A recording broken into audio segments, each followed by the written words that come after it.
but I want to thank everyone for joining us. Council is seeking to continue strengthening the relationship among council, the owners of the town, all of you out there, and the policy-making process. Almost all members of council are present tonight. Councillor Hemrick is not able to attend tonight. Tonight, the focus of this event is to provide an opportunity for you to chat with us about decisions and plans that affect our community. We've been at this a long time, and certainly there are many things, and many things that are constantly changing. I think that's the only thing we can be assured of. The only constant we have is that we have constant change. So we will present information on some key initiatives that will impact Okotoks' future, and questions will be welcomed after each topic is presented. Now, we do have 4 of these topics. We're hoping to be finished those 4 topics with their related questions within the hour. Then that would give an extra hour afterwards from approximately 7 o'clock to 8 o'clock for open questions on any matter that concerns Okotoks, that concerns our citizens. In that final hour from 7 until 8 o'clock. So during that time, it'll be time for general questions at the end of the presentations.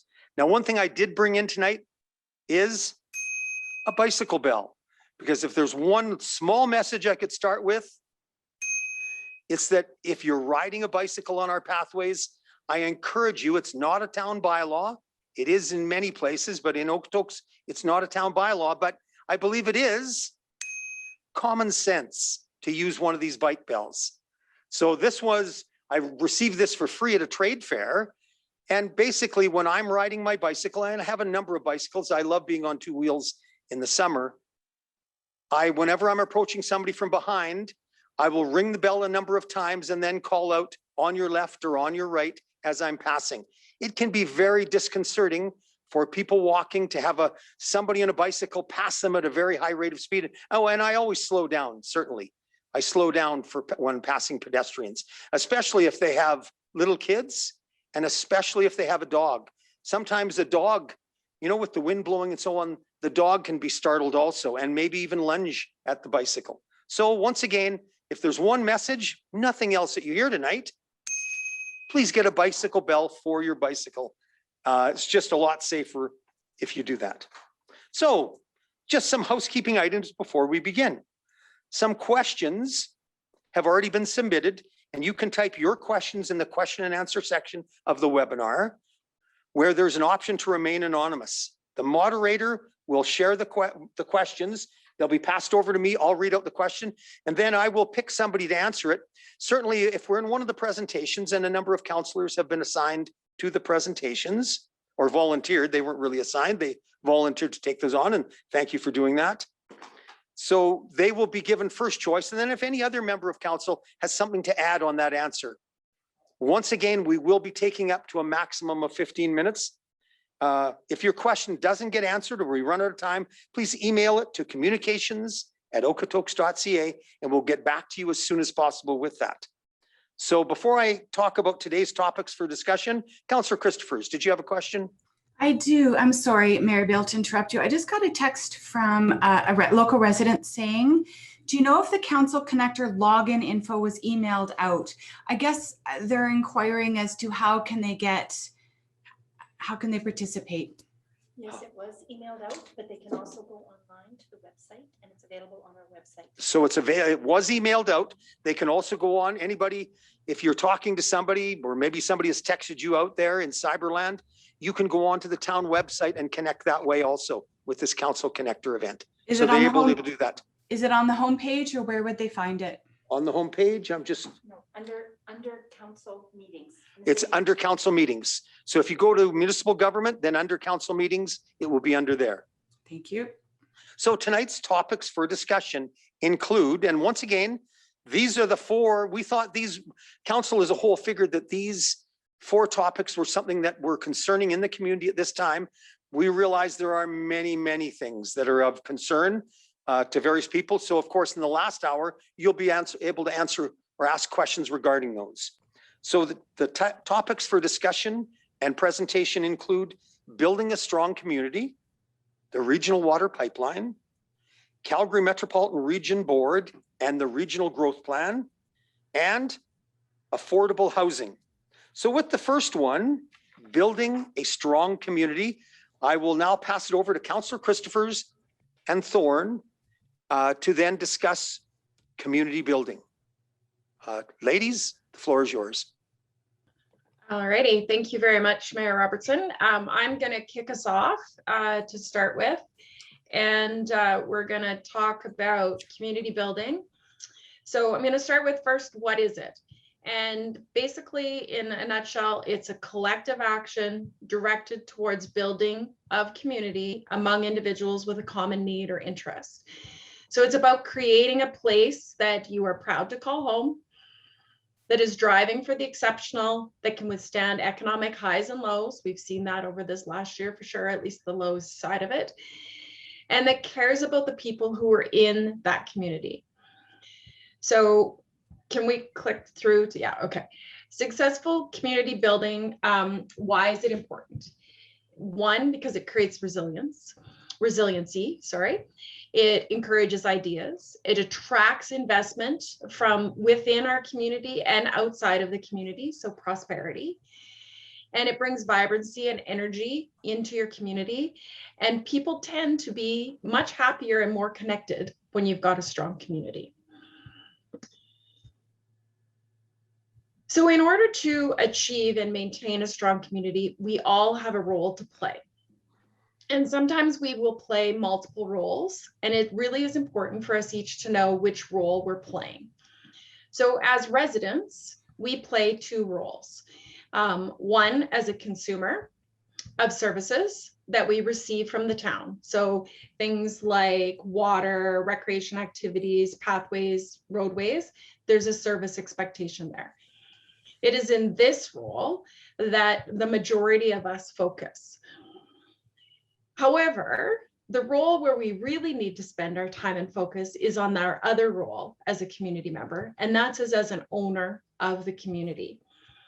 So we have a role as owners to help shape the kind of community we want Okotoks to be, whether that's in defining what a vision is, in providing feedback and public participation. We have a role in providing that input into that. And we play a role as owners in the image with which our community is portrayed. So that's the role as residents, and I'm not controlling the slides, so just so we know, the slides aren't moving forward as I speak. So then as a member of council, we play two roles. Well, we play those two roles as residents because all of us on council are also residents of the community. So we also have a role as a consumer and an owner. But then council has two additional roles. So we are the voice for all the owners of the community. So that's all of our residents and our businesses in Okotoks. We're the voice for those owners. It's our job to make sure that that information comes forward to the council table. And then we also have a decision maker role on policy that establishes the framework for building our community in the future. So at the end of the day, we make the decisions. It is our job to hear all opinions and thoughts and comments and then determine what course of action makes sense for the entire community. And then we have to take and synthesize all the information that we're getting. We try not to take sides, and we try and find the compromise or that sweet spot that moves us towards the shared vision. And then the other group that has a role is administration. So administration also has two roles in building the community. So one is as an advisor. So they provide advice to council on pros and cons of a decision, impacts to making that decision, and then recommendations from their perspective of where we should go with a decision. And then their second job is as an implementer. So they implement decisions that we as council will make. And they deal with the consumer. So when we're us as residents, so once we make a decision, that usually moves things over into that service delivery side of things.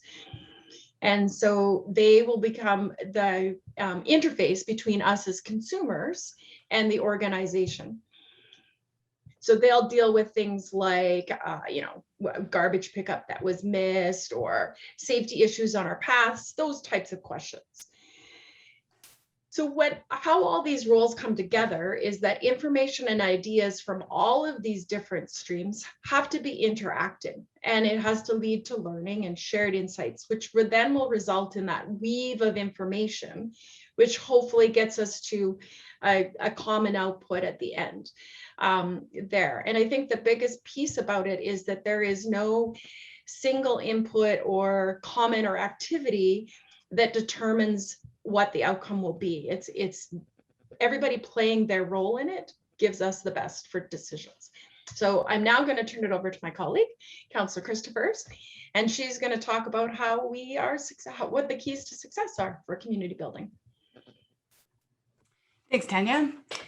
So I have some notes here, and I'll just read them to be succinct. So a strong, resilient, socially connected, happy, healthy, prosperous community requires committed individuals to create it. It doesn't just happen. There are 5 keys to success that we can leverage to make Okotoks all that and then some. And it all starts with an inspired vision, a shared vision, one we are willing to collectively and creatively work towards. Next, we need respectful dialogue to identify problems, solutions, opportunities for improvement, and steps forward. Respectful dialogue isn't always easy. When faced with opposing views, we can get triggered and tempers can flare. But the truth is, it is in our personal and collective best interest to create a community where all opinions, thoughts, and feelings can be safely and respectfully expressed and received. No one person has the truth. We all just have a single point of view.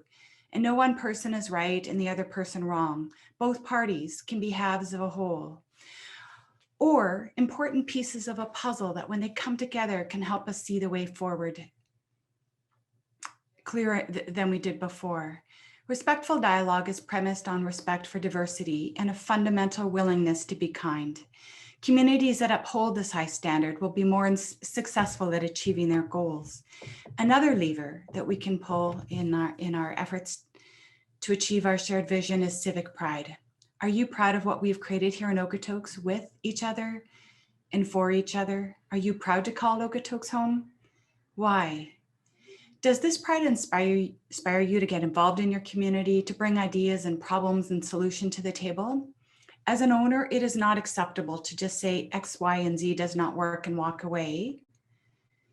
Or worse, to hop on Facebook and rant.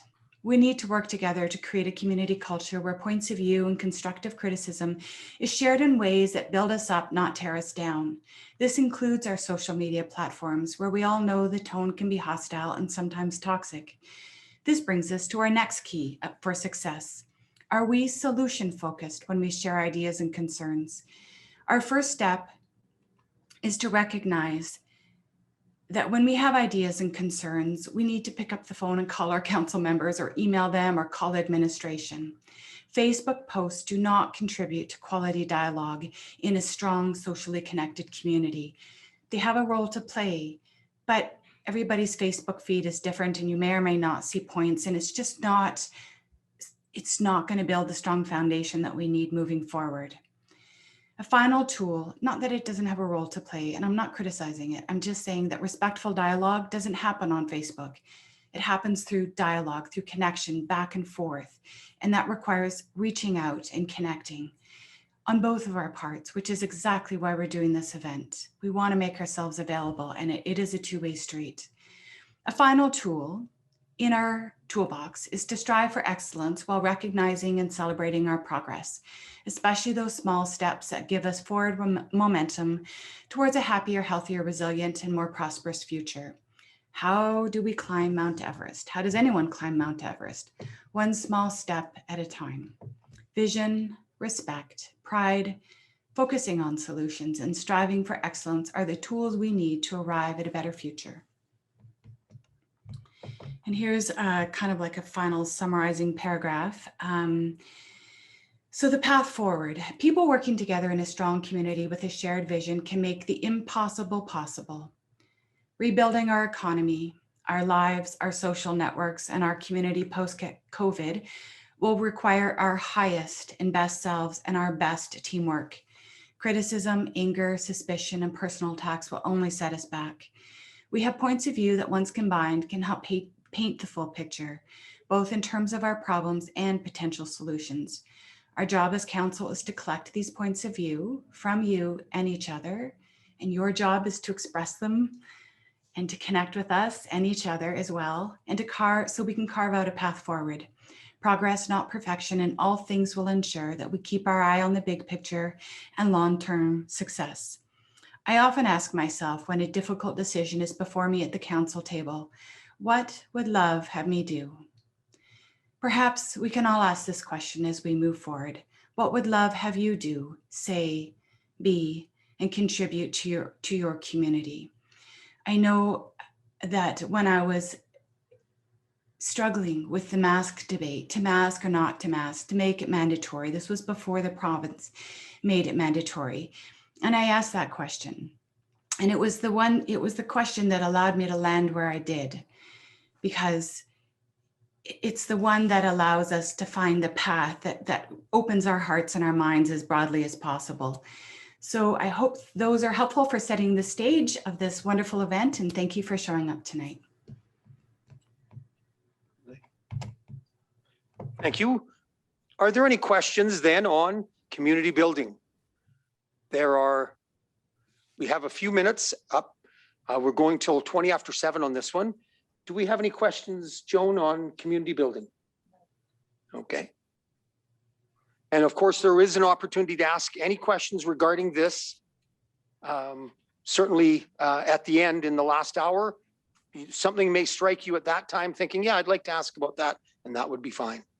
So by all means, and of course, I know that of the people attending tonight, there will be a number of people that are thinking about actually running for council. So by all means, you need to, I guess, understand this process, the way the town looks at this. And of course, if you are fortunate, receive the privilege of actually getting elected to town council, you would then be implementing and refining what we're talking about right now, by all means. Because every new council that comes in puts their stamp on the way we do things in town. Each individual elected to council leaves their mark on the collective will of council and the direction the town is going. So by all means. All right, well, if there are no questions, oh, we've got one question coming in at this time. So we'll take one question, and that would take us up till 6:20, at which point we'll go on to the next presentation. Okay, I'm going to read it to you. Passion prompts people to speak. If they were not passionate, they would be complacent. While communications are misdirected, we should appreciate the activity. Should councillors be present where the community is, i.e. social media? Should councillors be present where the community is? So the question has been asked, should councillors be present where the community is, i.e. as in social media? We'll put that over to Councillors Thorne and Councillor Christophers for a response. Councillor Christophers, go ahead. Yeah, is that okay if I jump in, Tanya? Sure, I was going to respond, but go ahead. That's fine. Yeah. Just have a couple minutes. Go ahead. Sure. Okay, great. So it's a longer, if we've only got a couple of minutes, it's a longer conversation. I think that Facebook and social media is a wonderful platform for sharing ideas and quick touches. I just don't think it's really valuable when someone's got a significant concern and they need to be heard, because on my Facebook feed, I may or may not ever see a post. It just depends. It's hit and miss. There's algorithms involved in that. So it's not a reliable way of getting in touch with me and to let me know your ideas and your concerns. Is it a tool? It's a tool. Is it the best tool for respectful quality dialogue? No. Now, am I on Facebook? I am. Am I there all the time on every thread in every place I mentioned or something about the town is mentioned? Absolutely not. I'm not opposed to someone bringing forward a motion to making my position full-time, because that's what it would require. It can be hours and hours and hours of following up on those threads. And sometimes it's fruitful and other times it's rabbit holes. And that's just my personal opinion, but I am there and I do watch and I get a feel for what's going on in the community by being there. But I'm very selective about which posts I see. Well, Facebook is selective for me, and I'm also very, very selective in terms of which one I jump into. But at the end of the day, my comment was really just about that if you really, really want to connect with us on something, pick up the phone. That is the foundation of respectful dialogue. Councillor Thorne, go ahead. Great, thank you. Obviously I'm on social media, so I have a tendency to say yes to that answer, but I think it's a tool, and we all use it in different formats to that tool. It's a great listening tool. Some of us are comfortable with using it as an engagement, and it has the ability to provide. So yeah, I think there's a great opportunity there. But at the same time, I think there's also the same conversation that comes back of how are we as owners, if I put the resident hat, how are we as the owners using that tool to create productive conversation? And there's times when it's not the right tool for the conversation that needs to be had. And I think both sides of that equation needs to recognize when the tool is appropriate and when it's not appropriate for the conversation, or when it's gone down that rabbit hole. So I think it's about finding the balance. But yes, I absolutely, as elected officials, it is our job to be in places that community resides. And I think this last year, we've missed out on being in the personal places that a lot of our council has interacted with people in the past. So it feels like there's a gap. So that would be my response to that. I could Thank just you. also add, thank you, ladies. If I could just add to, the entire council is supported that our communications department, the town is on Facebook. They monitor the Facebook kind of news that comes across. We are informed of things about the town when appropriate. So council as a whole has supported the town being involved in Facebook, because it is one of the ways, one of the many ways, one of the, it's almost old hat now, Facebook, but there are many new ways of communicating too. And it's very possible in 10 years that there will be a new program that's taken over from Facebook and is prevalent, and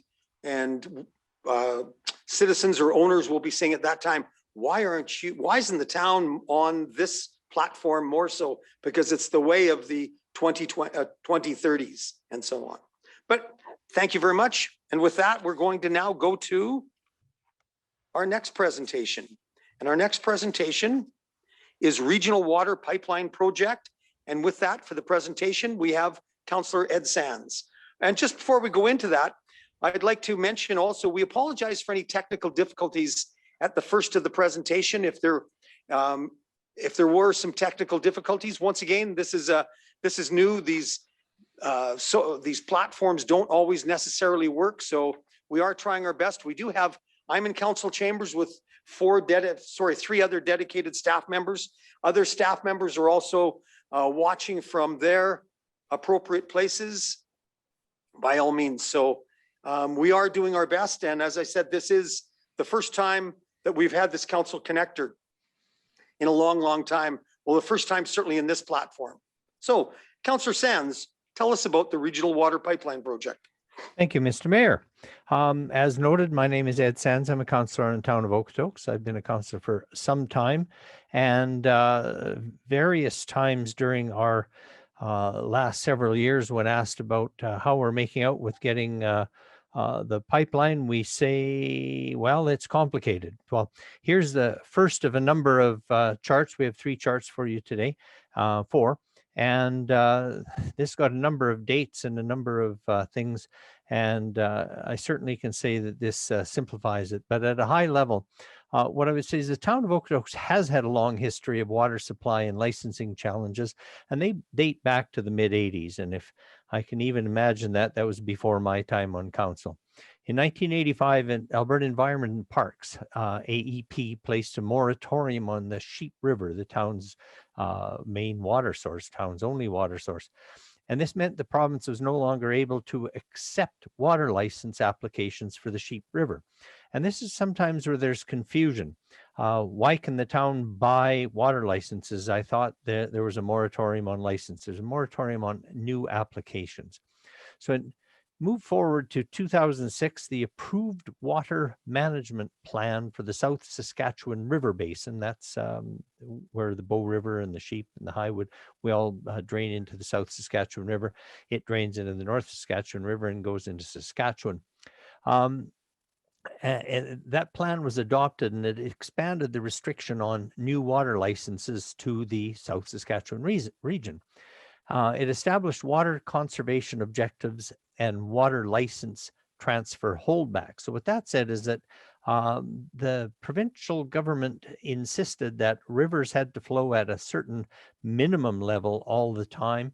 And if we were below that, well, we had to start taking measures on our withdrawals to stop that. And if we bought a license, or if you sold a license, the government got a percentage back, usually 10% of that volume, so that the rivers would not be oversubscribed. So between 2001 and 2009, there was a 44% increase in population growth in the town of Okotoks.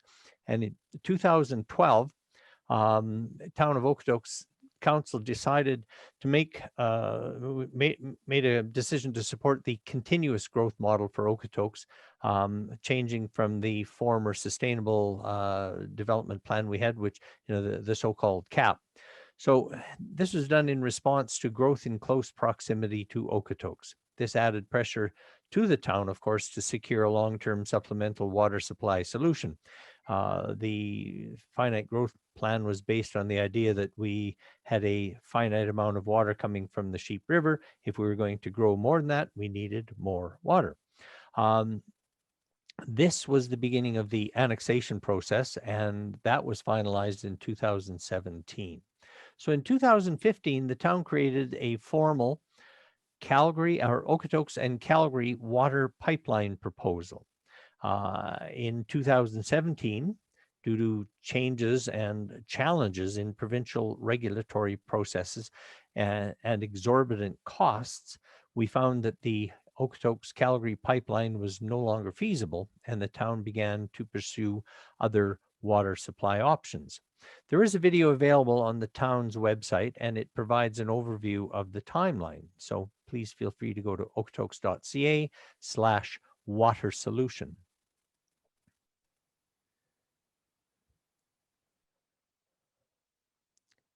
Next slide. So where are we at now? It's a little less complicated, but it's still kind of complicated. So the Regional Water Project Summary in December 2019, Okotoks Town Council approved an adjustment to the timeline for a supplemental water pipeline. Extending the timeline created an opportunity for the town to work with Foothills County as a regional partner to obtain improved water security for each of our communities. And it helped to, the way that was done was by diversifying our water sources to include the Bow River. In September 2020, the town of Okotoks and Foothills County signed a memorandum of understanding for the regional supplemental water supply project, which would divert and convey raw water from the Bow River to Okotoks as well as Foothills County. Alignment, budget, and funding. So the water will come from the Bow River at the confluence with the Highwood River, where the Sheep River flows into the Highwood River flows into the Bow. This location was selected in consultation with Alberta Environment and Parks and ensures the water that we remove is returned to the same location on the Bow after we use and treat it. So we will withdraw water from the Bow River, take it into our communities. It will be treated, put back into the Sheep River. It will go into the Highwood River and back into the Bow River at essentially the same location. So there'd be no detriment to the river for our withdrawing water. The pipeline alignment will be determined through engagement of various stakeholders such as Alberta Transportation, Alberta Environment and Parks, the municipalities, and other impacted stakeholders. The shared $34.23 million preliminary cost sharing estimate was approved in principle, subject to refinements that would take place through the design process. We are assuming a 45% grant option. Cost sharing will be divided based on the percentage of water each partner will be accessing. This will allocate 24.47 million to Okotoks and 9.76 million to Foothills County. The expectation is we will use more water in that process than they will. The net cost to municipalities is dependent on the amount of grant funding received. The proposed funding for Okotoks' share of the project is for 100% to be financed through grants and offsite levies. Offsite levies are charges paid by the developers to pay for infrastructure required to support the growth that they are bringing to the community.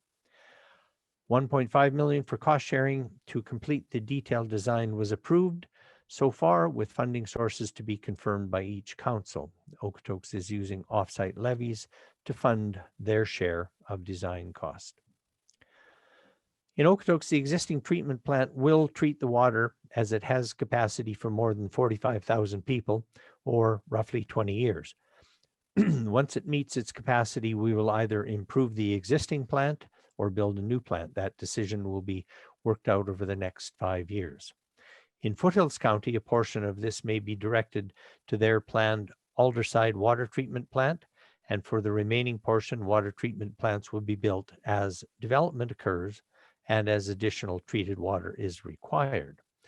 The wastewater in Okotoks will be treated by the existing plant, which is currently being upgraded, and it has a capacity for 42,000 people, roughly the same as our wastewater treatment, as our water treatment, and future upgrades are already being considered for when they need to be done in 15 to 20 years. We have a good window there.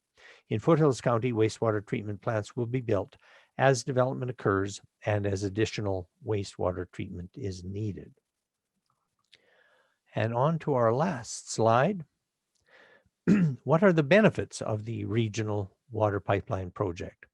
The town believes it's important to have the project ready to support long-term sustainable growth for the region. We are looking at not just Okotoks' needs, but Foothills needs and High Rivers needs, Black Diamond, Turner Valley. We're looking really big picture in this regard.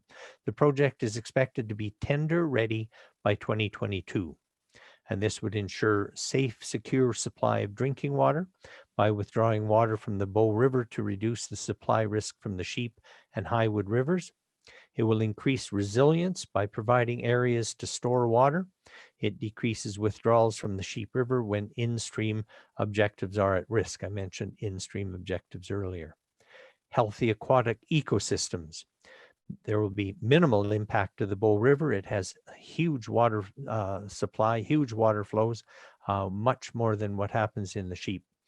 There will be river quantity and aquatic benefits to the Sheep and Highwood rivers as the water that we have taken from the Bow flows back to the Bow River. And finally, reliable quality water supply for a sustainable economy. It addresses historical operational challenges the town has faced. It addresses those concerns that, Okotoks doesn't have enough water, which has never been the case. It extends the water supply for neighboring communities. As I mentioned, this is a regional focused project. And because this is a regional solution, it does reduce provincial capital investments. It's kind of not going to be like the Oprah show. You get a water plant and you get a water plant and you get a water plant.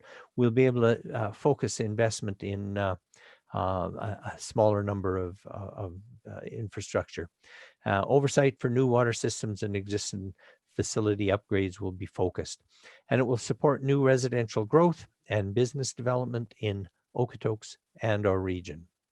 So the next steps is to work on an approval from final approvals from Alberta Environment and Parks, confirm raw water intake and water main alignment, and complete design work. Now, I guess one of the things that we sort of said, questions we faced 4 years ago, the last election, is we want this water pipeline settled so that it's not an election issue at the next election. I guess I can tell you it's not going to be a concern. It's not going to be an issue at the next election, but I'm not sure I can look you in the eye and tell you, yeah, it's all going to be done by the election. But we are in the final steps to get it done. With that, we're at the questions box. So I had noticed some other questions submitted earlier. I don't know if you wanted me to kind of pick through them as we're waiting for questions to be submitted. Yes, Councillor Sands. So there were a number of pre-submitted questions for the council connector regarding the water pipeline. So we received questions about the cost sharing agreement with Foothills County, government funding opportunities, details about the land right of way for pipeline, future utility building, and whether the reservoir would be accessible for public recreation. So first of all, could you just quickly detail once again, and it was in your presentation, the how will the cost sharing principles be divided based on the percentage of water? Well, thank you, Mr. Mayor. Yes, the cost sharing principles, as noted, will be divided between Okotoks and Foothills County based on the percentage of water that each municipality, each partner will be accessing. So this will allocate $24.47 million to Okotoks and $9.7 million to be paid for by Foothills County. Thank you. Yeah. Yeah. And so the collaboration, could you speak briefly about our municipal neighbors and how this is a regional effort? Absolutely. We've had the Foothills Okotoks Water Collaborative for a number of years, looking at a variety of options and pipelines and wastewater treatment, trying to find the best way to do that. And this collaboration is an opportunity with our municipal neighbors to obtain improved water security for each of the communities by diversifying our water sources to include the Bow River. We will still use the Sheep River. The Highwood River will still be used as water sources. The supplemental, the growth amount will come from the Bow River. So we're not completely abandoning the Sheep River. We're not transferring all our water demands to the Bow River, but it will be a supplemental amount. It'll supplement growth. If growth is fast, we'll get more water. If growth is slower, will be a slower draw on the Bow River. Thank you. And could you just briefly speak about the joint application for grant funding and what that entails? Absolutely. Currently, we are working on a joint application for grant funding from the province. It's a bit of a complicated thing, but our administration is working on this. We are getting very close to getting this done. And as noted, we hope to have this shovel ready by 2022. And the thing to remember is that billing process will continue to be assessed based on individual usage. So for many years now, there's been the concern that, oh, my water rates are going to go up. And no, that's not going to be the case. How much water you use is going to affect your water bill, not this project. Yeah, and I think it's important to remember too that there is everybody that lives in Okotoks right now, there's enough water. If we receive no other water, if no water from a pipeline, there is enough water for the people that live here to exist and be sustained in perpetuity. We have not okayed or approved any developments beyond what our water license capacity will sustain. So that's important. A number of people have said, we don't have enough water for the people we have here right now. But of course, that's not true. Now that does take us to the end of the presentation. A number of people have asked some more questions. Yes, Councillor Thorne. Just wondering if I could just supplement the grant question that Councillor Sands answered. Go ahead. So we're in the process of applying for grants. So we actually have not received any funding yet. We do not know. We've had our administration has had conversations with Alberta Environment Administration, and grants would come through the province. And there's a couple different places with the province that we would be able to access those grants, but we do not know yet what that's going to look like. So that isn't determined. And of course, if we were to go on our own, we're able, I forgot the exact numbers, but we're able for a very small percentage grant on our own. The more partners we have involved, the larger the grant percentage is, such that, well, of course, ideally it would be 90-10 and Underwater for Life. We're not optimistic we can get that, but hopefully we can get 60% grant funding involving quite a few different partners. But thank you, Councillor Sands. Our next presentation after the regional water pipeline is but we're going to take those questions at the end in the last hour. Yeah, we have the Calgary Metropolitan Region Board. And with that, we have Councillor Rockley. And thank you. Any questions regarding this, any of these? We will be answering them, starting with these questions in the hour that we have following the presentations. Councillor Rockley, the floor is yours.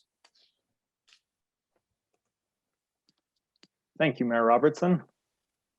As the mayor stated, my name is Matt Rockley. I've been a town councillor here in Okotoks since 2010. Tonight, I'm going to be presenting on the Calgary Metropolitan Region Board. First, I'll talk about the mandate of the Calgary Metropolitan Region Board. The benefits and challenges of growth extend beyond municipal boundaries. When one municipality makes large-scale changes to infrastructure or land use, neighboring municipalities are impacted, either directly or indirectly. The Calgary Metropolitan Region Board, their role is to ensure planning for regionally significant growth that's coordinated between municipalities. And this is done to help ensure environmentally responsible land use planning, growth management, and efficient use of land. Developing policies regarding the coordination of regional infrastructure investment and service delivery. And that point in itself is huge. Regional infrastructure investment and service delivery. You know, when you think of the cost of a wastewater treatment plant, for example, if two towns can use the same wastewater treatment plant, you know, when the construction cost of those runs in the tens of millions, if you can have two towns using one wastewater treatment plant, just think of the savings over the entire region if we're collaborating on lots of stuff. So important topic. Another role of the Calgary Metro Region Board is to promote the economic well-being and competitive, easy for you to say, competitiveness of the Calgary Metro region. So together we can be more competitive. Developing policies outlining how the board shall engage the public in consultation. Some of the benefits to a regional approach to growth include reducing duplication or redundancy of infrastructure, including roads, water, wastewater, and services, including transit, recreation, stuff like that, resulting in cost savings and less tax dollars needed to support growth. Fostering opportunities to identify synergies related to the sharing of facilities such as recreation centers and transit services for the broader benefit of the region. A good local example of that is the regional field house that we share with Foothills County. So that was a situation where working together, we were able to build something much better than what we could have done if we each went and did our own thing. More strategic investments for new infrastructure and possibly a deferral of costly infrastructure upgrade projects. Higher levels of service in key areas from more collaboration between municipalities. Overall, more efficient use of tax dollars. Enhanced coordination and mitigation of impacts to the region's natural systems, which do not follow jurisdictional boundaries. Better management of impacts of growth on municipalities throughout the region. Opportunities for more equitable treatment of municipalities in the region that is reflective of each municipality's unique circumstances.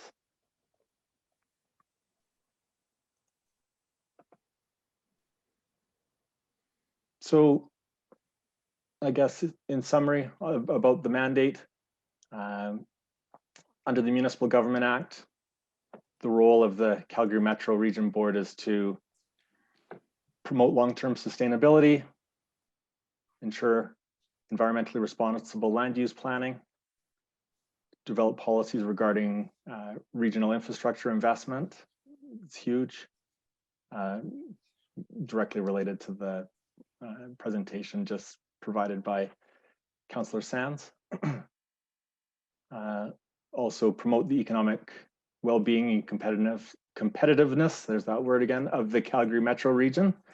Develop policies outlining how the board shall engage the public in consultation. Right on. Okay, let's talk about CMRB growth plan. The plan is the culmination of countless meetings with staff and elected officials and 3 rounds of public stakeholder engagement. A final round of engagement recently closed, and the feedback will be incorporated into final edits and adjustments to the plan, which will be presented to the province in June. Elements of the plan include a number of different development types.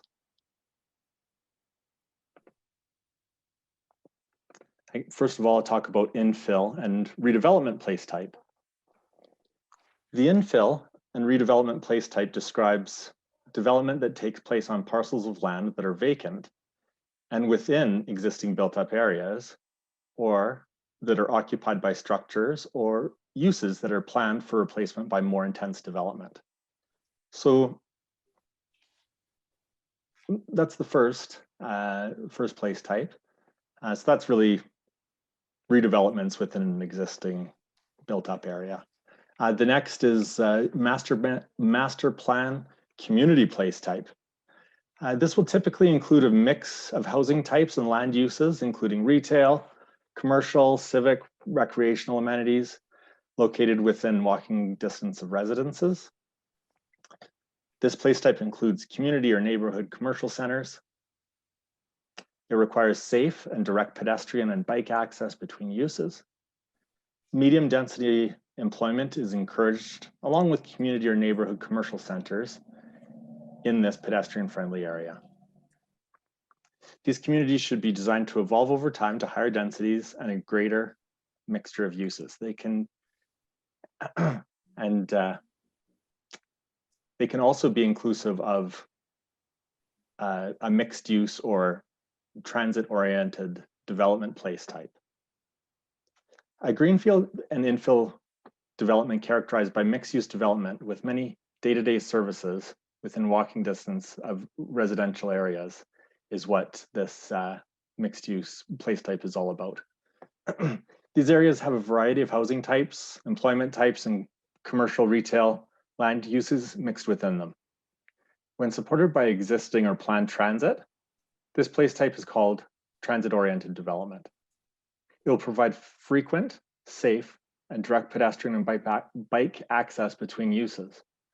Higher density office development is encouraged along with regional, community, or neighborhood commercial centers in this pedestrian-friendly area.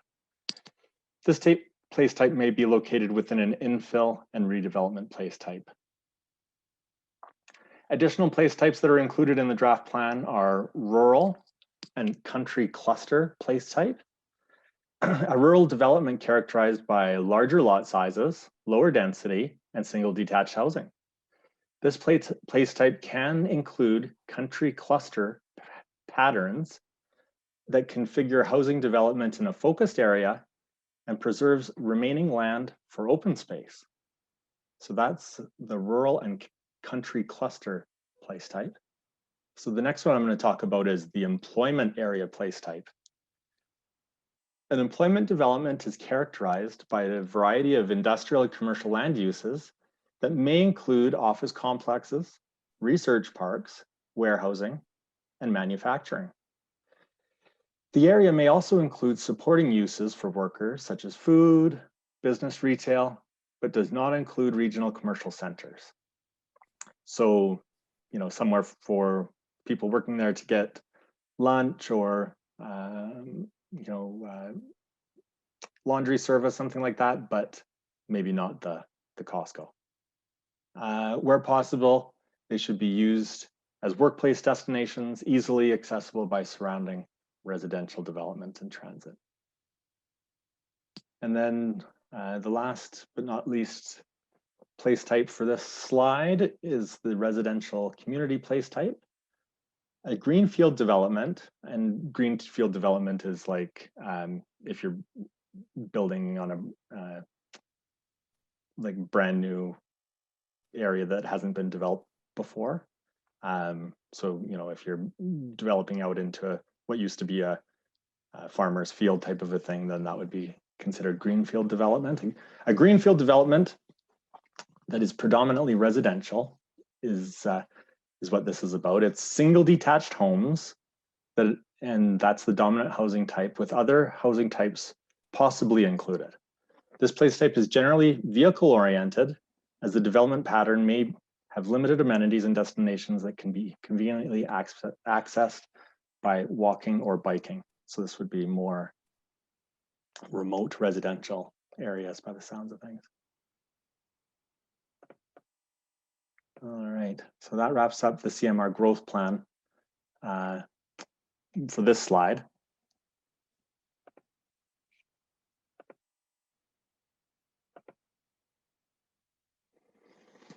So I guess there are a few concerns for Okotoks regarding the Calgary Metro Region Board Growth Plan.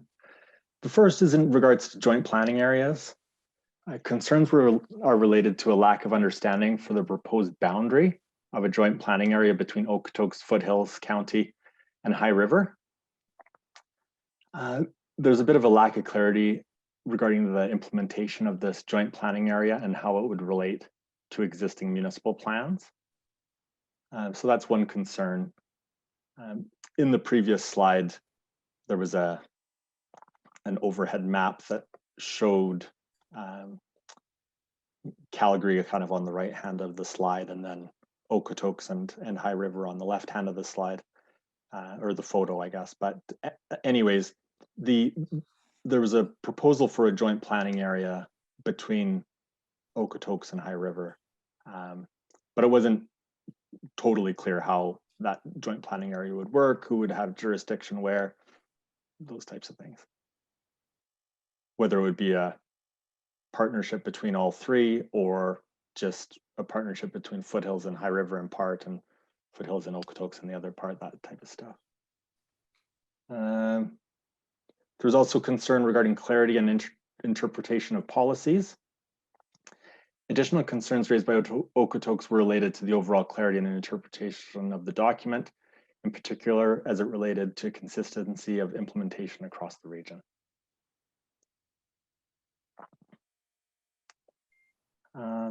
Key concerns for some member municipalities include minimum density requirements are too high in rural areas. So these are concerns that have been voiced by other municipalities. Locations and size of preferred growth areas are too restrictive for rural members, was another concern that's been raised. The rural growth plan restricts opportunities for local employment and intensification of existing areas. Another concern that was heard from other member municipalities include boundaries and implementation of joint planning areas, similar to Okotoks' first concern. Overall clarity, interpretation, and implementation of growth plan policies. So consistent with our other concern. So there is an updated draft with a more balanced approach to addressing concerns that have been raised.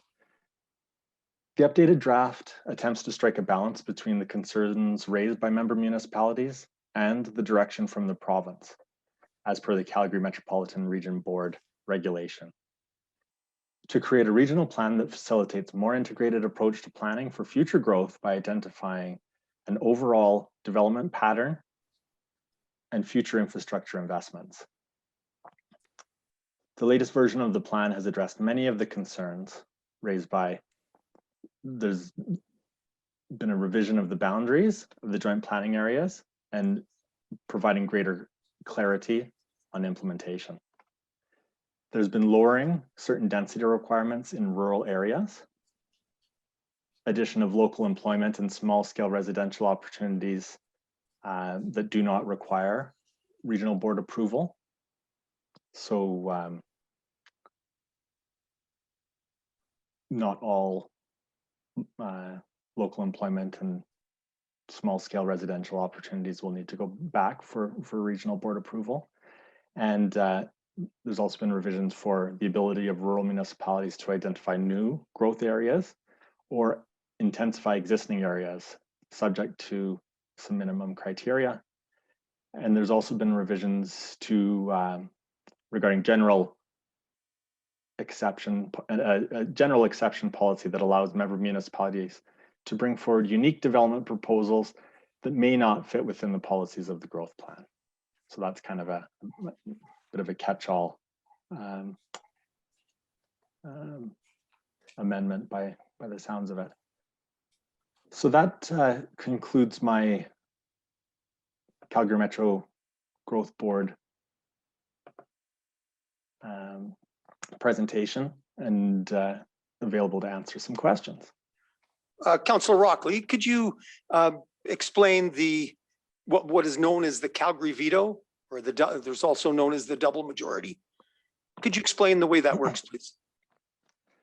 I'll do my best, but it's along the lines of if a member municipality wanted to put something forward and there was going to be a vote on it at the Metro Region Board, then ultimately for the motion to be passed, it needs to have 2/3 of the member municipalities support. And correct me if I'm wrong on any of this, please, Mayor Robertson, because I know you know the rules better than I do, but 2/3 of the member municipalities have to be supportive. And 50% of the population needs to be included in the member municipalities that are supportive. So because 1.3 million people live in Calgary, more than 50% of the regional population lives in Calgary. That has been argued by some as being a veto that Calgary has. And the region also has a veto in that, you know, in order for a municipal center with 50% of the population to have a motion or a regional initiative motion passed through the board, they need to gain support from 2/3 of the member municipalities. That's right. Was there any other aspects of that, or does that cover it? Yeah, no, I believe you've covered it, but it's important to note that just because the city of Calgary wants something does not mean that it's going to happen. Because if the city of Calgary and 5 others vote in favor, but 4 member municipalities vote against, that is the second double majority, Right. and it does not happen. So for those to say that Calgary gets to determine everything isn't quite correct. And it's a little, it used to be called under the old Calgary Regional Partnership, we used to call it the Irricana veto, that Irricana could convince other members of the partnership to vote with them. And even though Calgary might want something, it wouldn't happen because of the number of municipalities that would vote against it. So that's very important to note, that the city of Calgary does not have absolute control. Certainly they have more control, and there's an argument, I suppose, to be made. Should 30,000 Okotoks have as much power as 1.2 million Calgary? I like to think that we're just as powerful, but realistically, we're certainly much smaller. So with that, Mr. we've Mayor, got one more presentation. Mr. Mayor, Councillor Sands, go ahead. thank you. On this topic, I wonder if I could get you to explain one more thing on this, and it's often discussed in the community, kind of around the veto, but well, we don't want Calgary making decisions for us. And my assurances to residents or folks with that concern is that Calgary won't be making decisions on literally anything going on in our municipality. They won't make a decision on our taxes. They won't make a decision on our water services. They won't make a decision on our rec center. Where they might have an opportunity for a decision is if we decide to annex a couple of quarter sections. Where they might want to have a decision, might be able to impact, is if we have an impact on major transportation infrastructure, like we want to open an international airport. So could you comment on the types of decisions that Calgary would have influence on in Okotoks? Well, it's general, I would suggest it's macro decisions.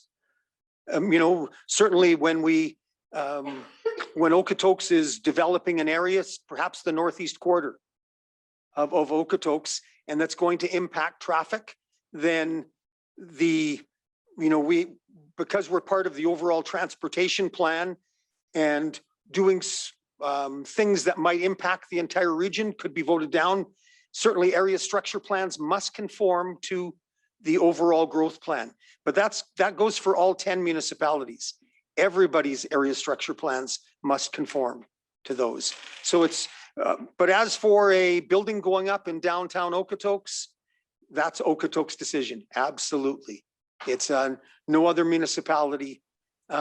We certainly will collaborate and discuss best practices, but ultimately it's Okotoks' decision as to what happens in Okotoks. However, of course, if we go to put something on our doorstep next to Foothills County and they have perhaps a country residential subdivision, then I think that would be between Okotoks and Foothills County as to what that, something that might produce noxious fumes and so on, which is unfair to similar to Foothills County putting something on our doorstep, which might affect the quality of life that our residents might. But those are not overall board decisions. That would be between Okotoks and Foothills County. And similarly, if Calgary has an opportunity to provide comment on an area structure plan in Okotoks or Cochrane, Okotoks and Cochrane have the ability to provide comment on area structure plans in Calgary. Yes, absolutely. And it's important to note that in the 2.5 years now that we've been going on the Calgary Metropolitan Region Board, the veto has never been used. There was one hint of the threat of the veto on one particular issue. It never came to pass. And the municipalities worked it out and collaborated. So there has never been, and under the old Calgary Regional Partnership, we had the similar voting structure. Never once did the supermajority, the Calgary veto, come into effect. It was never used. So with that, because we're just a little behind schedule, we're going to go to our next presentation here. This is certainly another exciting one. And this is on affordable housing. And once again, I've got a number of questions we're going to be coming back to in the general questions, but I am going to go to under affordable housing and go to Councillor Watrin. Councillor Watrin, the floor is yours. Thank you, Mayor. It's great to be with you here today. I'm going to give you a bit of a little background on Okotoks affordable housing. Over the past 15 years, Okotoks has grown from approximately 14,000 to 30,000 people. As we continue to grow, there is a need for more and different types of housing. Council established an affordable housing task force in 2018. Their mandate was to search Okotoks' housing situation, identify various tools to take action on increasing affordable housing and create recommendations to achieve this. A housing needs assessment completed in 2019 indicated almost half of the renters are spending more than 30% of their income on rent and utilities, and which is 9% higher than the provincial average. 1 in 5 Okotoks residents are spending greater than 50% of their income to pay for a place to live. In late 2019, the town purchased approximately 3 acres in the DRC neighborhood for affordable housing.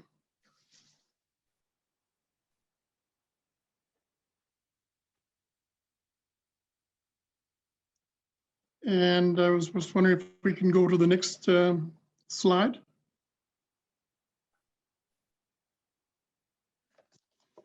The affordable housing strategy, which was approved by the affordable housing strategy in principle in October of 2020.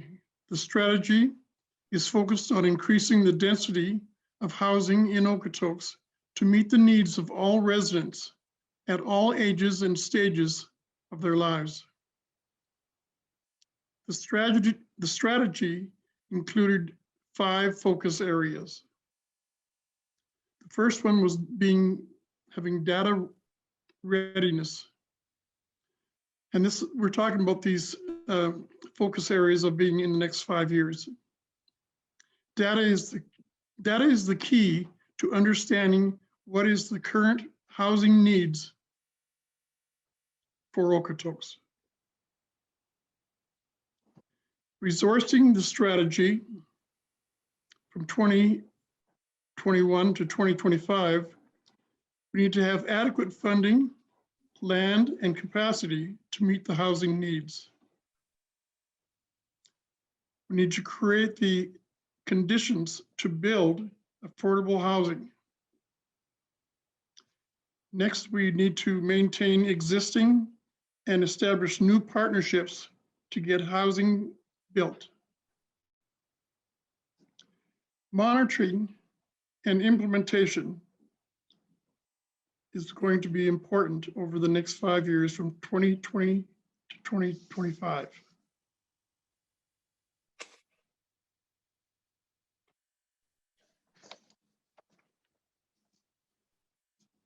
So with this 5-year action plan, the plan articulates a number of actions under each strategy to address the needs of Okotoks.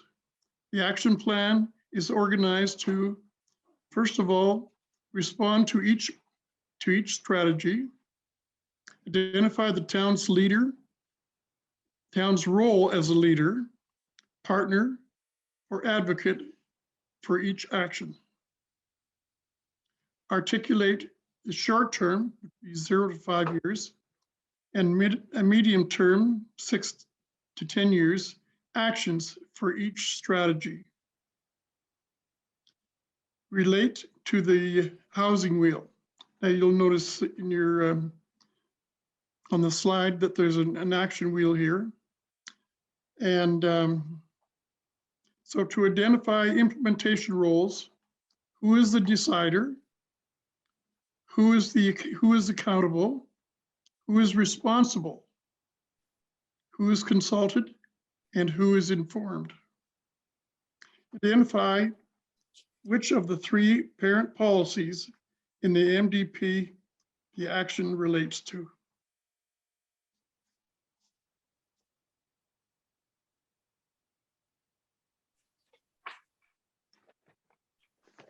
Continuing along here now, with the update. At the March 22nd council meeting, 2 programs that reflect recommendations in the affordable housing strategy were approved. One was below market housing incentive grant program will provide an incentive for developers to build below market housing that must be rented at a minimum of 20% below market rate for a minimum time period of 20 years. And the other strategy was a secondary suite and accessory dwelling unit grant program. And that would provide financial grants and education to simulate the timely development of new secondary suites and accessory dwellings, or the upgrading of existing non-compliant, unpermitted secondary suites. Administration will be working to develop the application packages and proceeds for each of the programs which are scheduled to begin this spring. Now, I'm also on the board of West Winds Communities, and we as a board, and along with our esteemed CAO, Loren Ingalls, is just working diligently on helping with the affordable housing for people here in Okotoks as well. And that comes to the end of my presentation. And so we're looking next for questions. Back to you, Mayor Bill. Thank you, Councillor Watrin. And certainly the affordable housing was an issue identified in the last election, and this council decided that they were going to make this one of their initiatives. So there's been a fair bit of work based on what came out of the last election. So I would suggest, and certainly a member, there was one person brought forward a notice of motion, but it took the entire council support. So just for those people thinking about running for council, just because you have an idea that you think is very important, doesn't mean that it's going to happen. If you can't get at least 3 other members of council to agree with you, it's not going to happen. But I believe it was 7 members of council. It was unanimous to support the Affordable Housing Task Force. And certainly we've come a long ways on this by all means. So I like to think this was very well done. So are there any questions regarding affordable housing? So we've been asked about the current investment the town has made to support affordable housing. So in 2019, council directed administration to purchase land in the DRC neighborhood to support affordable housing. And it's currently working with partners to develop that land by all means. And of course, one of the things that wasn't mentioned by Councillor Watrin, but when a family spends more than 30% of their disposable income, greater than 30%, then that is deemed under the rules across Canada, that's deemed to be unaffordable. So 30% is the, and when people are spending up to 50%, that is certainly, it takes away, you're spending most of your money to sustain a roof over your head. And what about all the other things that contribute to quality of life, such as activities for children and so on? So Councillor Watrin, Councillor Watrin, could you just, council also approved the annual budget for a secondary suites and accessory dwelling unit grant program. Could you just elaborate on that? What was the amount spent or allocated through a council decision?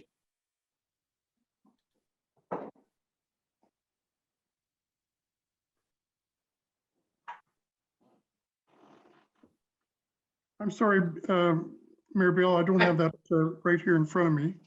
Okay. I'm happy to interject and help. Sure. Councillor Watrin. Go ahead, Councillor Councillor Watrin, Thorne. go ahead.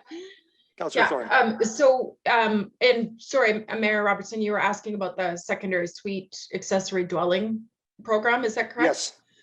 Yeah, so we created that program. There was actually 2 programs created, but the secondary suite and accessory dwelling grant program will help offset the cost for homeowners to upgrade an existing suite. And our annual budget on that is $65,000. So there's an application process, which Councillor Watrin spoke to in the presentation, that administration is just creating now. Thank you. Yeah, by all means. Some other. Anything else on affordable housing?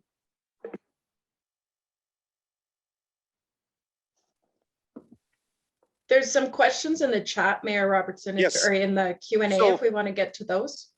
Okotoks taxpayers have been paying a remittance in their taxes for West Winds, an affordable housing piece. How much in taxes has been collected? How close are we to building? Okay, so Councillor Watrin, did you want to talk about the West Winds budget and what the purpose of West Winds is? And it says, how close are we to building? Could you elaborate what West Winds actually does? Yes, they, provide housing to people, in need. And also, for people who are just on the cusp of needing, housing. So, and, the same as the town of Okotoks, a lot of these, sometimes it takes a while to put them all together. So, But what does West Winds actually operate right now? oh, sorry.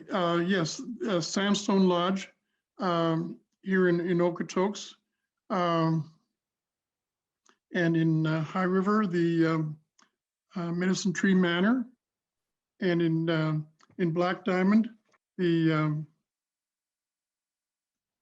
home that's right there by the hospital in Black Diamond. So there's a number of places there that they help and house the seniors. And so, of course, all residents within the Foothills region, including Okotoks, the urban municipalities and so on, contribute to the West Winds budget.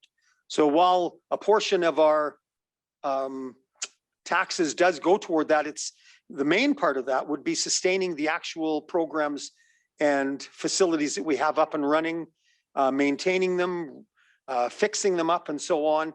And then as the communities grow, creating new facilities. So how close are there any new projects on the horizon, Councillor Watrin? Yes, there is. And I think it's just maybe a bit early to talk about it, but I think we would probably see that coming together here within a year. Yeah, I know. Mayor Robertson. Yes, within the town of Okotoks, I'll just add this in, then we'll go to Councillor Thorne. Within the town of Okotoks, there are a number of single-family dwellings that are interspersed in certain neighborhoods that are unknown to the other people that live there. And I really think that is the best way to do that type of thing. There isn't a stigma that this person renting this house is being subsidized and is on social assistance and so on. It's interspersed and the neighbors have no idea that that is part of the West Winds sort of a band or collection of single family homes that are being rented out, and those people are interspersed in their communities and there isn't the stigma attached to it. So Councillor Thorne, go ahead. Yeah, I think the question that was being asked is when is the anticipated start? And I think they're talking about the project at the Darcy site that we purchased in conjunction for West Winds as part of that. So I think that was the question that was being asked, is the start date for the affordable housing project at Darcy. Okay. No, that just wasn't mentioned within the question, but how close are we to starting that? Councillor Thorne, go ahead. That's a good question, because I actually don't know if we've got a definitive start date now. I know they're working through designs of a facility, and I think there was some grant funding that they're still trying to figure out. So I have not heard. I'll let my council colleagues interject if they recall, but I don't think we've actually been given a date, but I do believe that we are targeting to try and start this building season. But happy to be corrected on that if I am incorrect. Okay. And certainly we can post that on the website when we consult with administration. Councillor Christophers, go ahead. Thank you. Yeah, I'd like to contribute to this conversation as well. And I just wanted to give a high picture about the motion that we passed regarding studio suites. So if you take an individual, let's say hypothetically, that's making $25 an hour, you times that by, let's say full-time, they're making roughly $48,000 a year.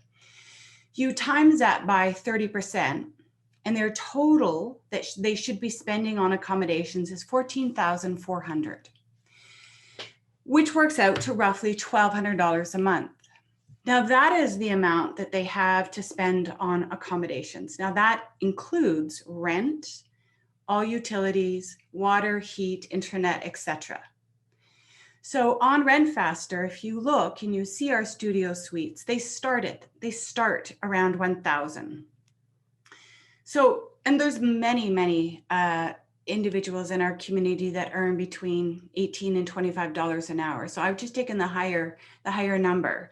Typically at that wage, you may or may not qualify for a mortgage. So rentals are going to be, you know, on your horizon,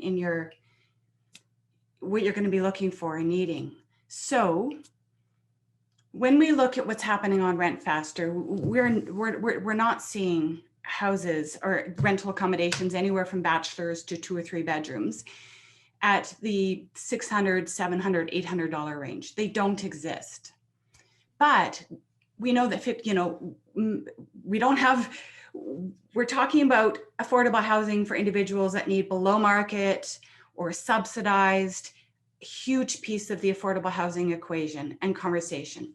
But another huge piece is these individuals that live in our community, work in our community, or work around our community that are needing rental accommodations, and we don't have them.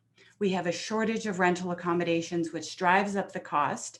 So our motion, small as it was, is a step in the right direction to try and partner with our community to make sure that we have enough rental accommodations at prices that allow individuals to meet those affordable housing thresholds. So some of our initiatives around that, hopefully in the future, will start to be helpful. Councillor Rockley, go ahead.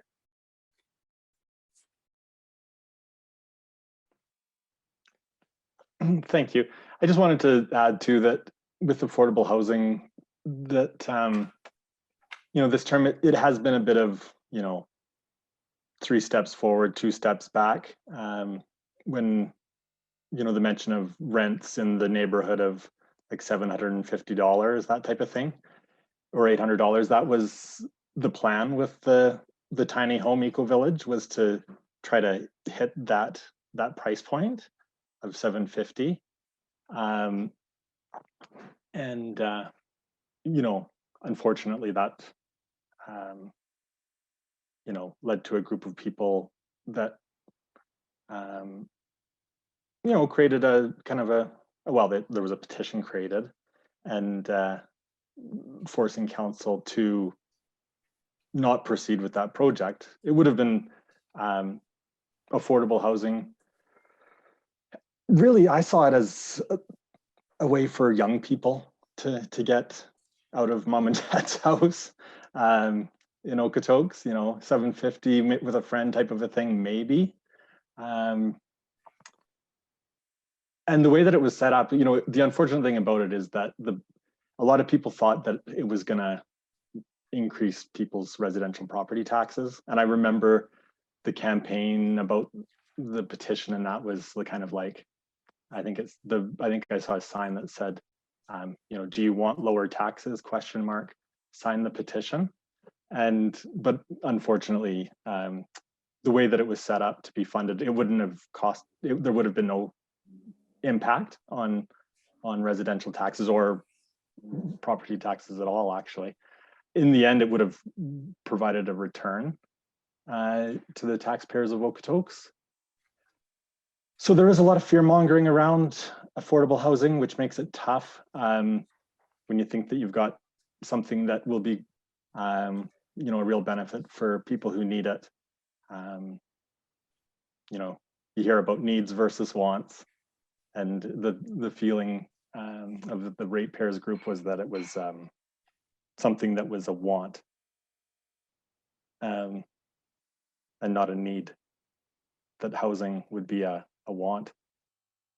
But then when the shutdowns happened, it was seen as a need for parents to be able to spectate, no, regardless of the cost. So I guess it just depends on people's perspectives of what's needed and what's a want. Housing generally is included in the basic necessities of life.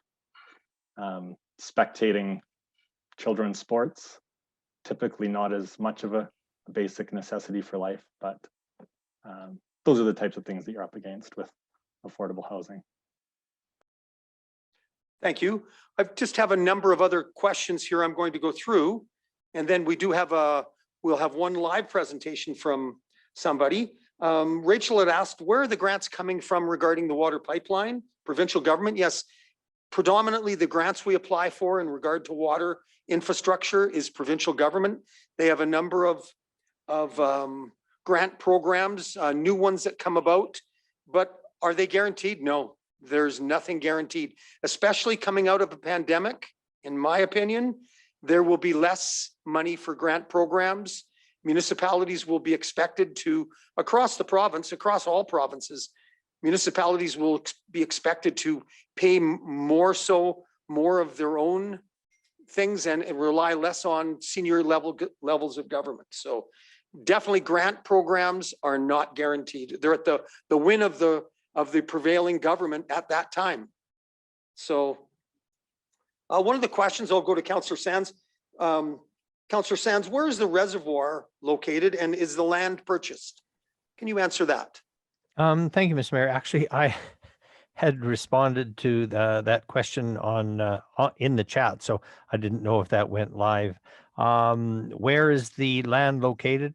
Well, I worry that the question kind of gets into the FOIP concerns. It's a land purchase. It's a land deal. I don't think we've made our final deal on that. So that becomes one of those things that we can't really discuss. And at risk of sounding cheeky, and I'm really not trying to be, what we could say is somewhere between the Bow River and Okotoks boundary. If we say exactly where we want it, the cost of that piece of property could double or triple or quadruple. So it's a protection for the Okotoks taxpayer. Has it been purchased? No, we're working on it. And I think there was a subsidiary question on that. Is this extra cost? And I would suggest it is within the budget. It is in the purchase of that land is not an unexpected part of this process. I saw another question similar to this, and I would hand this back to the mayor, and that is it an open reservoir? Is it a closed reservoir? Is it enough of a reservoir to be a recreational amenity? And again, I would hand off that it's drinking water, so it's not a recreational amenity. So unless the mayor could add some clarity to that. Thank you. Just, I guess, further on that, by all means, when we were first talking about this with Foothills County and with our council, and we're talking about creating a reservoir for drinking water, which is, and incidentally, this isn't just Okotoks' wish, this is a provincial Department of Environment requirement that we have this. So we don't have a choice. If we're going to get some water from the Bow River, we have to create a reservoir. But definitely the Glenmore Reservoir in Calgary, and while that's a much larger body of water, motorized craft are not allowed on the Glenmore Reservoir. Swimming is not technically allowed. I know a number of people go down to the shore and might go out into the water, but there are no organized beaches. That they do have sailing on there, which is pretty inobtrusive. A sailboat doesn't create much of a carbon footprint and so on. But it would be the same thing for this, that we would not want motorized craft. And the more people that access a body of water, then the more contaminants would get in there. And that would then increase costs in order to clean that water up to make it potable. Of course, potable or potable means drinking water. All right. One of the other questions asked was, will Calgary be able to make Okotoks residents pay into Calgary infrastructure? The short answer is no. However, there has been talk of City of Calgary putting surcharges on outside Calgary residents who use their LRT parking lots and so on. Unfortunately, that's, that is up to the City of Calgary. But as for creating a law to say that Okotoks, we have to put a line item on our tax bill to help pay for the Calgary Ring Road. No, that's not possible. By no means is that possible. So the short answer is, will Calgary be able to make Okotoks residents pay into Calgary infrastructure? No, but indirectly, yes, through perhaps user fees and so on. And I'm going to now go to Wendy Adam. Wendy Adam was going to ask a question. Wendy Adam, this is our live question for the evening. If I could ask you to keep your preamble short and then ask your question, and we'll assign it to a counselor or a number of members of council to answer it. I believe it's on the CMRB. I believe that was asked and answered, Bill. So thank you very much. So carry on to another questioner. Appreciate the time. Thank you. You can mute me now. Thank you very much. Okay, Ryan has asked, I've also heard that water taken from the bow needs to be returned to the bow. Okay, do we also need to send treated water back to the extraction site? So, Councillor Sands, I'll go to you first, and then we'll take anybody else on council who would like to supplement. Thank you, Mr. Mayor. Also answered this in the chat earlier. The answer is water extracted from the Bow River has to go back to the Bow River. Once it comes to Okotoks and is treated in our treatment plant and then gets used by Okotoks residents and businesses and circulated back through the wastewater collection system and treated, that treated effluent will be discharged into the Sheep River. The Sheep River flows into the Highwood River. The Highwood River flows into the Bow River at almost exactly the same spot that we are discharging, that we are getting the intake, and that will constitute return flow credit, satisfactory for Alberta Environment and Parks. There will be no need for an effluent return pipeline. So if there's been a concern for that, please rest assured, return flow will be via the natural channels. Thank you. If I could just supplement on that also, certainly when a municipality such as especially Okotoks uses the water, most of the water, we have a very tight water treatment system. We had to, because our backs were against the wall with a shortage of water capacity for new development. So when we use water, 85 to 90% goes back into the river. So we really don't use the water, we borrow the water, I would suggest. And it goes back in, and it's often said that the water that comes out of our effluent plant after being treated is cleaner than the water that's going by in the river. Okay. Now, this question has to do with, are there any concerns about taking water out of the Bow downstream from Calgary and their water treatment plants and stormwater systems? So I would just open this up to whoever would like to answer. I will start out by saying that we are downstream of Black Diamond and Turner Valley. They use water, they put their effluent back into the Sheep River. It then travels another 15 to 18 kilometers downstream. It's then filtered through the gravels and is treated and used as drinking water in our community. But are there any of these concerns regarding Calgary? Calgary is certainly much larger. Councillor Christophers, go ahead. I'd say two things, yes, although a slight bit reassurance to know that we're not pulling it directly right out of the river. We're pulling it from wells that are under, that have, sand and gravel, so some of the effluent that's coming out of Calgary is going to be flying down the river. And of course, there's interchange between water under the river itself, under the riverbed, but it's less than, like, if you imagine just sucking it right out of the river, that would be, much, much more intense and more likely for contamination and concern than waters that are under the waterbed and deeper wells. The second thing is that there is a whole movement internationally actually for water treatment plants to start to test for a broader range. Typically, we're concerned about microbes, but a broader range of contaminants, chemicals, pharmaceuticals. So I actually think in the future, we're going to have to do a better job of making sure that our water isn't just safe to drink, but actually non-toxic. And thirdly, I have zero doubt that more homes going forward will invest in water filtration. And I think that it's going to be prudent. And I mean, the water will be safe to drink and it will be tested by all standards, highest level, absolutely, same as we are currently doing now. But there's subtleties in water that we're not necessarily quite there yet. But as a community, I can see in the future that conversation will happen. And some of those higher sort of filtration and testings, I can see them coming forward. Thank you. And thank you for that reminder, Councillor Christophers. I need to close off my water tank. I have a kiloliter tank at the side of my house that I harvest rainwater with, and I haven't closed off the tap. So of course, the last snowfall we've had for 2 days or day before yesterday, all of that has gone through my tank and just out into my lawn when I need to be closing off that tank. There's kind of there's a fine line between catching all the water and having it freeze into a big block of ice because we're not quite into the warm weather yet.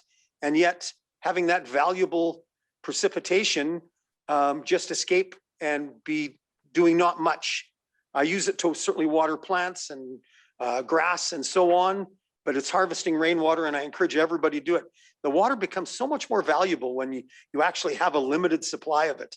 But then of course, I recall a member of council talking about their kids fooling around with the rain tanks or rain barrels outside and leaving the taps open and so on. And it was quite a concern with that member of council. So certainly water, and certainly the reason that we have the Calgary Metropolitan Region Board, I would have to say the number one reason is water. Water is so scarce in Southern Alberta. We need to find better ways to manage it, and we need to find better ways to live in this arid region that does not consume large amounts of water.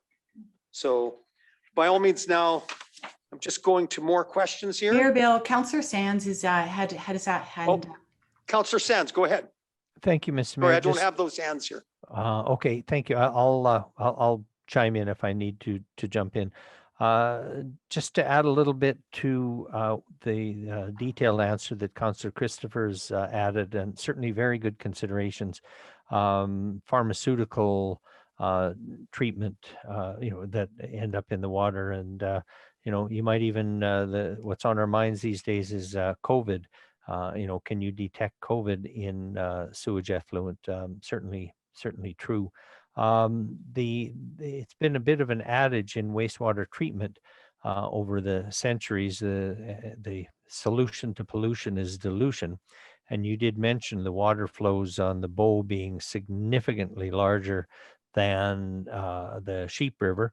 And we are seeing the effluent from Black Diamond Turner Valley being diluted by the flow of the Sheep. We're going to see the effluent of the city of Calgary. And you got to remember the city of Calgary has absolutely the highest level of wastewater treatment as well. So they're not just trickling raw sewage into the river. Like I will say, some municipalities around Canada trickle, in fact, trickle is not the right word, but pump raw sewage directly into their waterways. Google that for an interesting evening's reading. I'm probably much more concerned about the effluent coming from 50,000 head of cattle between Black Diamond and Okotoks and their effluent going into the Sheep River than I would be concerned about a little runoff in Calgary. And again, we come to a reliance on technology. We pay significant sums of money for state-of-the-art water treatment facilities to make sure that the water coming from our natural sources, which are amongst the best in the world, are treated to levels that are amongst the best in the world. So if that helps, thank you. Oh, thank you. Next, we have an affordable housing question. How many more units of affordable housing are needed to meet current demand. I have to say that I recall this from at least a year or two ago on a study, but I don't have the numbers in front of me. And how many do we currently have of affordable housing units? Do any members of council have this information at your fingertips? And if not, this will be posted on the website. And I would suggest too, yeah, go ahead, Councillor Thorne. Great. Just to supplement this, this is one of the things with the affordable housing piece in our work plan is to do a real data analysis coming forward. So that is one of the key initiatives for this next year, is some data around different metrics. So we had a data collection that was done when we started the Affordable Housing Task Force, but it was off of census data. So there is a bunch of additional information that council is hoping to dig into that will be part of that whole data analysis to give us a few things. One, truly assess where are we in it, and then as we move forward and we make changes, are we actually making changes? So are we gaining on the affordable housing piece? So that is one of the key pieces out of the plan for this year. I think it's the work plan for this year, if I remember correctly. It's this year's work plan and the data needs. So yeah. And Councillor Sands. Oh, thank you. I appreciate that.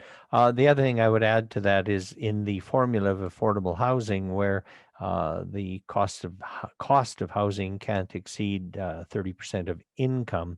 If one's income or a family's income stream becomes modified, all of a sudden an affordable accommodation becomes no longer affordable. If both members of the household are working in satisfactory jobs, and one or more of those jobs are lost, as we have seen too often during the past year, all of a sudden an affordable accommodation facility is no longer affordable. So it's a very moving target, and we're really seeing the impacts of that during this unprecedented time. Thank you. And I would suggest that within the next couple of years, the affordability will become even worse in Okotoks, because if you're one of those fortunate individuals who has already invested in the housing market, in other words, you already own your own home, then you're one of the fortunate ones. But the estimate across Canada is that housing has gone up 30% with the COVID pandemic. People want to get into housing, want to have a yard, they want to have their own space and so on, and it's driven the price of housing up. So as landlords have an increased costing as they buy homes into the future, and they cost that much more, then the rents that they charge to sustain their mortgages will be that much higher. So unfortunately, the COVID has not been kind to affordability, in my opinion. And as Councillor Sands said, the income streams, if somebody's income stream has gone down significant, it might have been affordable before, but because they have reduced income, it's no longer affordable. So we have, what is the tallest height stories that a condo building can be in Okotoks? Maybe we should build up and not out. Who would like to take this one? Councillor Thorne, go ahead. Yeah, I'm pretty sure it's 4 stories. It is 4. I'm seeing the nod from my colleagues, so that's great. So it is 4 stories. I think this is a really great question in terms of, should we be building more up instead of out? There's lots of conversation around that, but one of the reasons why we're at the moment that we stay at that 4-story is the moment we go over that, we have to reinvest or have to invest more into fire equipment. So our fire equipment is only structured for that height. And to go up to the next level of truck is a significant capital investment. Not that we shouldn't look at that, but that is one of the reasons why we've stayed at the 4-story. And also through the municipal development plan process, when we went through that, when we started looking at different densities that could be accomplished in our community, we don't need to go significantly higher to accomplish the density targets that have been set through ourselves. Well, our density target is a little bit higher than what's currently in the regional plan, but we don't have to go significantly up to reach those density targets. There's just lots of different ways to do it. And so that's kind of way we decided to stay at that current height level, because we feel we can still accomplish that and still keep the look and feel perspective of our community the same. So I hope that answers that question for you. Thank you. Donna has asked, Councillor Rockley spoke of a Calgary Metropolitan Region regulation. Is this a provincial regulation or is it a part of municipal legislation? I'd be interested in reading more about this. So just, I'll give some background on this and then I'll pass it over to somebody else if they'd like to also answer. The province of Alberta mandated the Capital Region Board, I would say at least 10 years ago. They've had that board in place for a number of years. It was mandated. In the Calgary region, under the Calgary Regional Partnership, it was a voluntary board for those municipalities that wanted to join voluntarily. In 2009, 3 rural municipalities decided to opt out over a number of different concerns with the Calgary Regional Partnership. But it is now a provincial regulation. The regulation was created requiring all municipalities of 5,000 or greater to be part of the Calgary Metropolitan Region Board, of which there are 10 municipalities. They also mandated that we had to have a growth plan, which was, the deadline was December 31st, 2020. We applied for a 3-month deadline and got a 2-month extension deadline, which took it to February 28th or March 1st. Since then, we've applied to take it an extra 4 months to June 1st. So that is the new, but that we've been told there are no extensions to getting that regulation done. So our backs are against the wall. We need to work out and get the regulation done. It is a provincial mandate. We are required to do this. There are penalties if the province chose to penalize those who ignored the regulation, for example. And also it's important to note that you may have heard about amalgamation talks between Turner Valley and Black Diamond.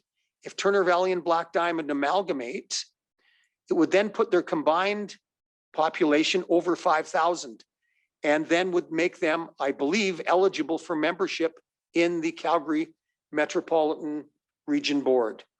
So that's another thing, but then they're undergoing amalgamation talks right now. So Wendy asked, since Calgary owns the water on the Bow, can Calgary bully through the withholding of water? That's a misconception. I would suggest that Calgary does not own the water in the Bow. Similar to Okotoks does not own the water in the Sheep.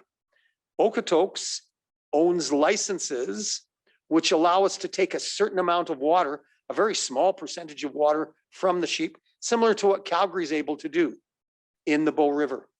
Now, of course, within the Calgary region, the city of Calgary has had many water saving, water conservation implementation programs enacted, which gave them then above their what they need for water, 1 million water capacity for an extra 1 million people.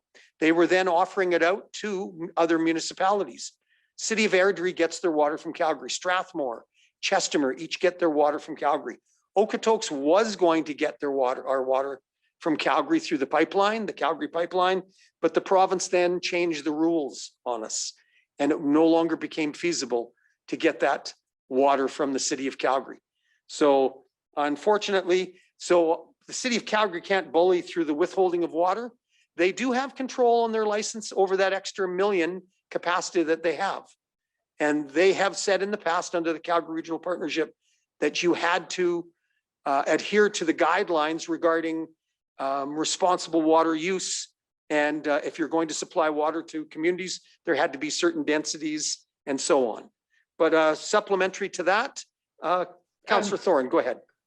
Great, thank you, Mayor Robertson. Just to add to that, so Calgary, as Mayor Robertson just alluded to, Calgary does control the water that they have licensed capacity for. No different than the town of Okotoks controls the water that we have licensed capacity for. And the water for our water pipeline that we are putting in, that's coming off of the Bow, we are licensing that draw from there. So we've got a license that will allow us to draw what we need from the Bow. So that gives us each equal access to the water. That should, I think, finalize those. I'm going to go on to another question here. Somebody, Rachel, has said, I'm still confused about the reservoir. Are we creating an actual reservoir, or are we proposing a above ground water storage? I would think that that would be perhaps similar to what we have in the tennis courts right now. So Councillor Sands, could you comment on what is going to be created? My understanding is it's a dugout. It's a hole in the ground, and not necessarily a tennis court type facility. And as the mayor had mentioned earlier in the conversation, this is fast becoming a requirement for Okotoks to do, whether or not we get additional water from the Bow. As the Alberta Environment is looking at increasing the requirements that we expand our storage, as in reservoirs, and so let's call that a pre-treated reservoir. So that's an open pit of water that on a couple of dry months, we're not impacting the river. The water has gone to that reservoir, and we have access to that independent of the vagaries of river flow. So it's also a way of stabilizing the draw from the river. So if you have a good solid reservoir, you can draw some water from the river into the reservoir and then draw what you need from the reservoir. On times when the flow is really low, you just use your reservoir. When the times when the river flow is very high, spring runoff, then you top up your reservoir. So it's the opportunity, the purpose of the reservoir is to manage water use so that you can access water during times of high flow, store water during times of high flow, and then use it during times of low flow. So it's a very multifaceted kind of reservoir. Hope that answered everything on that. Thanks, Rachel. Thank you. Arlene has asked, what or who is the largest usage of water in the community? We're certainly now, we would not reveal individuals who have very high water usage. Certainly in the past, what we've done is our conservation educators, usually 4 or 5 university students who go out into the community. They get hired from May 1st to August 31st, generally, and they go out into the community and monitor water use. If there is an individual that has extremely high water use, they may stop by that person's home, knock on doors and so on, and ask, did you realize that, your water bill is this much higher? Sometimes people have a leak and they didn't realize that their significantly high bill was not in line with what other people in a similar situation would be using for water. And of course, we do incent with our billing system, we do incent those in our community. Basically, our water, I like to think our water system is based on a family of 4 approximately, on what the average use would be and what it takes to sustain life. If you wish to then water, you might go into the second tier of water usage. If you wish to have the greenest grass in Okotoks and put on your sprinklers and water at every available moment when it is allowed under the bylaw, you are probably going to be paying through the teeth for that water if you choose to do that. So we've tried to use water pricing as an incentive to have people be as wise as they can, which includes things like not watering during, high sun periods, such as at noontime on a hot day. half of your water is probably going to go into evaporation, go into the atmosphere and not benefit your lawn at all. And offering incentives for people to xeriscape and so on. So we have tried to, but I would say that residential use would be the overall highest use in the community. Councillor Sands, do you wish to supplement there? Go ahead. Thank you. I had seen that question on the chat feed as well. And I took the question, understood the question to be not so much, which resident is using the most water, but you're certainly right if you say in terms of category of use would be residential use. I'm wondering if the question was more, is there an industrial use or something like that would be a high water use, and I would offer perhaps the town is a significant water user. We have a swimming pool. We have 2 swimming pools that use a significant amount of water, though it is always filtered and maintained.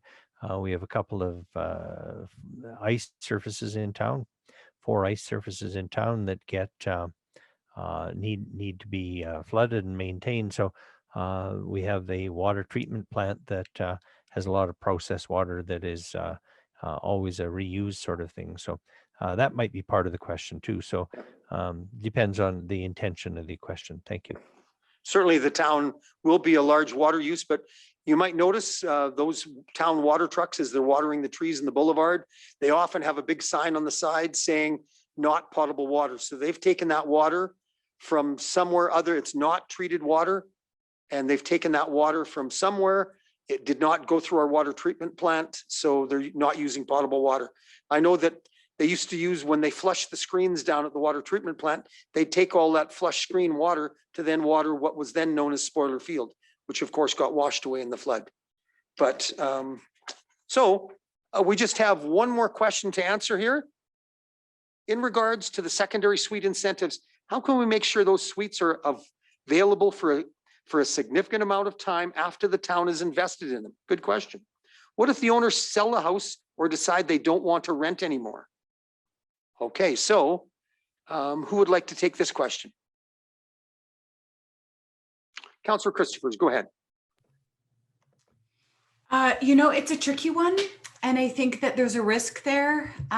Certainly, we have proposed to contribute, to partner with our community, to individuals who are homeowners who might be in a position to create an accessory or a studio suite in their premises, in their home, to create some more rental, affordable rental options in our community. So there's kind of a partnership there. Now, if we take the money that we're investing or proposing to invest in incentivizing the development of accessory and studio suites, and took, let's say we get 40 or 50 more rental accommodations spread throughout our community.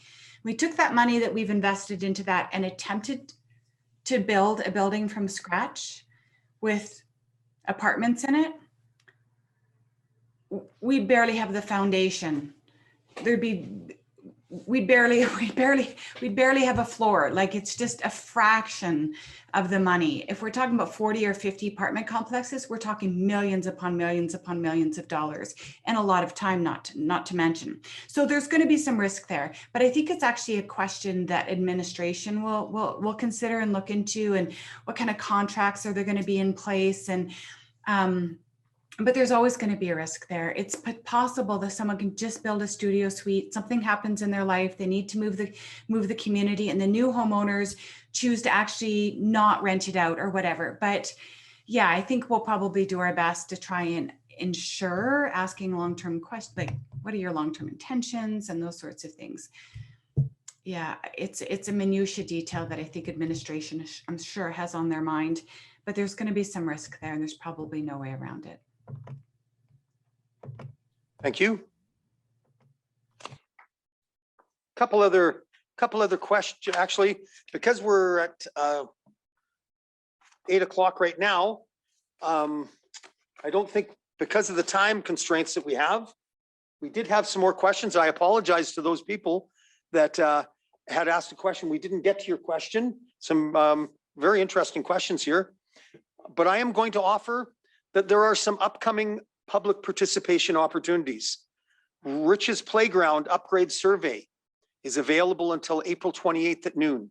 So of course, Rich's Playground is that play park that's down right next to the Lions Campground. Rich, of course, was a 26-year-old engineering student who unfortunately passed away from one of the engineering companies. The engineering companies then did a bunch of fundraising and raised money to enhance that playground. And with that, we named it Rich's Playground after Rich, who was an Okotoks resident and worked for that engineering company. And of course, one of the best things about that park, it's got that kind of speaker. If you look at one end, there's a yellow speaker and you can actually speak into that and somebody at the other end of the playground can hear you speaking. It's like your own private telephone, but no electronics required. It just comes down this kind of funnel and the other, so you can have your own conversation and it's kind of fun to do. There is also a wayfinding webinar, April 28th from 7 to 8 p.m. Registration is required for that. And of course, wayfinding is the best way to use signage so that people can find their way around. Their way around Okotoks. What are the best ways to have signage in Okotoks? Downtown Vitalization Phase 2 Concept Design Survey is in early May. Watch for that. Dates to be determined. And all details are available at okotoks.ca/have-your-say. So the town is also moving. This is very important coming up into flood season. The town is moving to the Alberta Emergency Alert, the AEA system, for all emergency notifications as of May 1st. To learn more and to sign up, visit okotoks.ca/emergency preparedness. And it's important to note, if you were part of the SCAN system before, this will no longer be available. So we're encouraging everybody to move over, and it's up to those individuals to move to the Alberta Emergency Alert. There'll be details on the town website. At this time, I'd like to thank everyone for joining us this evening. The webinar has been recorded and will be available on the town's website. And with that, we are at the witching hour. It is 8:03. Thank you to members of council for attending tonight and offering your input. All kinds of valuable information. And these questions will be put on the town website so that people can peruse the answers, along with some of the other ones we did not get to either. Okay.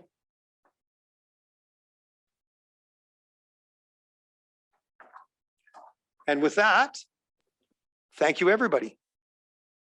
Thanks for Have a great coming, day. everybody. Stay and remember, Thank you, everybody. don't forget the bike bell.